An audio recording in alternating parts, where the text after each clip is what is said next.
बिस्मिल्लाहिर्रहमानिर्रहीम। अस्सलाम वालेकुम। मेरी आप सभी से इल्तिजा है कि एक मरतबा दुरूद इब्राहिमी पढ़ लीजिएगा। बिस्मिल्लाहिर्रहमानिर्रहीम।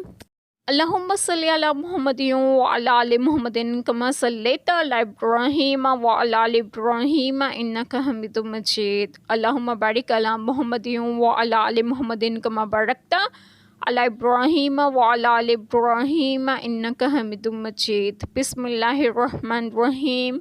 और ए महबूब सल्लल्लाहु अलैहि वसल्लम, जब तुम उनमें तशरीफ़ फरमा हो फिर नमाज में उनकी इमामत करो तो चाहिए कि उनमें एक जमात तुम्हारे साथ हो और वो अपने हथियार लिए रहें। फिर जब वो सजदा कर लें तो हटकर तुमसे पीछे हो जाएं।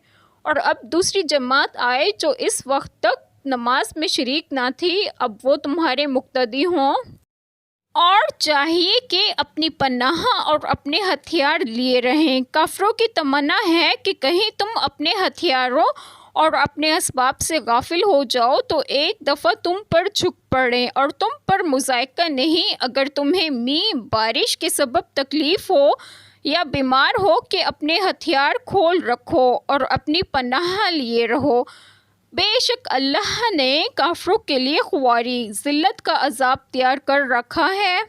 बिस्मिल्लाहिर्रहमानिर्रहीम। आज बात आप लोग से डिस्कस करूँगी वो ये है कि सायत करीमा में है कि और ए महबूब सल्लल्लाहु अलैहि वसल्लम, जब तुम उनमें तशरीफ़ फरमा हो यानी अपने साहब रज़ियल्लाहु अन्हुमा में फिर नमाज में उनके इमामत करो। इसमें बाजमात नमाज खौफ का बयान है। शान नुज़ूल जहाद में जब रसूल करीम सल्लल्लाहु अलैहि वसल्लम को मुशरिकीन ने देखा कि आप सल्लल्लाहु अलैहि वसल्लम ने मा तमाम साहब रज़ियल्लाहु अन्हुमा के नमाज ज़ोहर बाजमात अदा फरमाई तो उन्हें अफसोस हुआ कि उन्होंने इस वक्त में क्यों हमला ना किया और आपस में एक दूसरे से कहने लगे कि क्या ही अच्छा मौका था। बाज़ों ने इनमें से कहा इसके बाद एक और नमाज है जो मुसलमानों को अपने माँ बाप से भी ज़्यादा प्यारी है, यानी नमाज असर।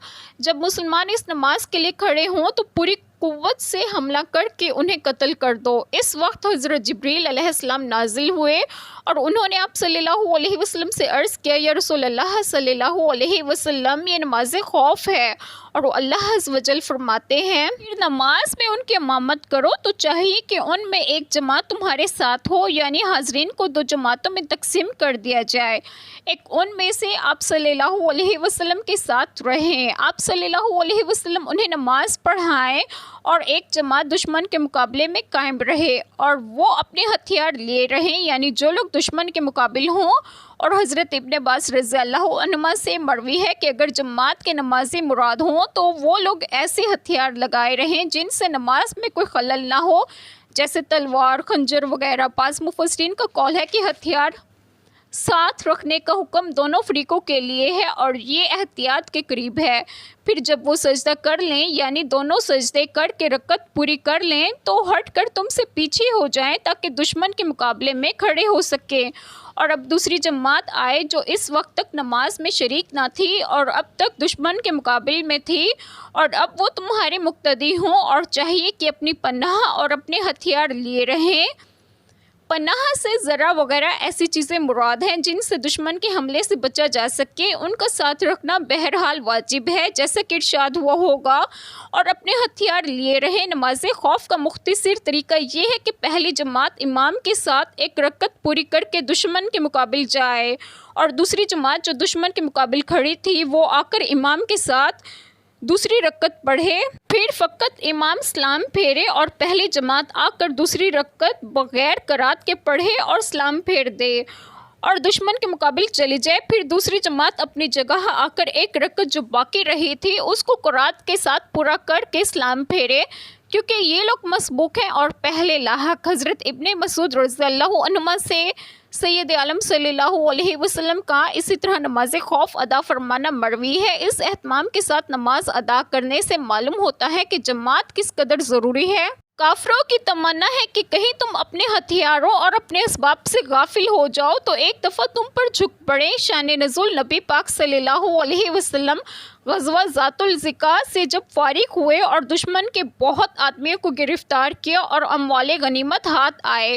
اور کوئی دشمن مقابل نہ رہا تو آپ صلی اللہ علیہ وسلم قضائے حاجت کے لیے جنگل میں تنہا تشریف لے گئے تو دشمن کی جماعت میں غویرث بن حرث محاربین یہ خبر پا کر تلوار لیے ہوئے چھپا چھپا پہاڑ سے اترا اور اچانک آپ صلی اللہ علیہ وسلم کے پاس پہنچا اور تلوار کھینچ کر کہنے لگا یا محمد صلی اللہ علیہ وسلم اب تمہیں مجھ سے کون بچائے گا؟